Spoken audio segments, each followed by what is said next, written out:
What is up? This is your LA in a minute, and I'm here in Chavez Ravine, about a mile directly south of Dodger Stadium, in front of what looks like a headstone. That's because it was. There used to be a plaque on here commemorating that this was an ancient Jewish burial ground, but most importantly, this was officially the first Jewish site in the history of Los Angeles. Let's get into it. So this now nondescript monument sits right in front of a fire command center on Lookout Drive in Lilac Terrace in a peaceful area of Chavez Ravine. And that's exactly why the Hebrew Benevolent Society wanted this to be the first Jewish cemetery in Los Angeles. So they petitioned the city of LA to donate the land. And on April 9th, 1855, they ended up buying the land for $1 from Jose Andres Sepulveda, and it became the burying ground of the Israelites forever in Los Angeles.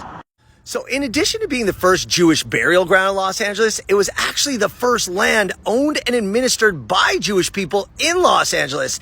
And that Hebrew Benevolent Society was actually the first charitable organization in all of LA.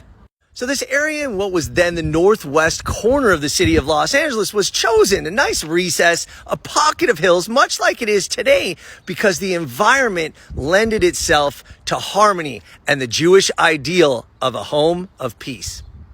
From inception to 1902, this cemetery was home to more than 360 Jewish burials. Now, it was abandoned in 1902 because the site became almost inaccessible. This area was covered with oil derricks, brickyards, and kilns. The graveyards were being covered with soot and shrubs. So what happened is the city of Los Angeles Jewish population was growing and new cemeteries popped up. They simply dug up the graves and moved them to the newer, more modern cemeteries. So the city of Los Angeles ended up buying the land, and at first they used it as a rubbish dump.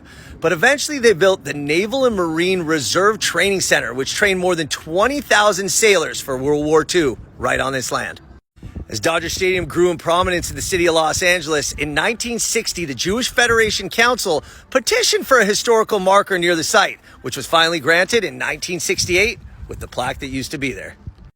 So the plaque is gone, but at least the headstone remains. And so does the knowledge that this not only used to be a Jewish cemetery, but the first Jewish site in all of Los Angeles. What a story.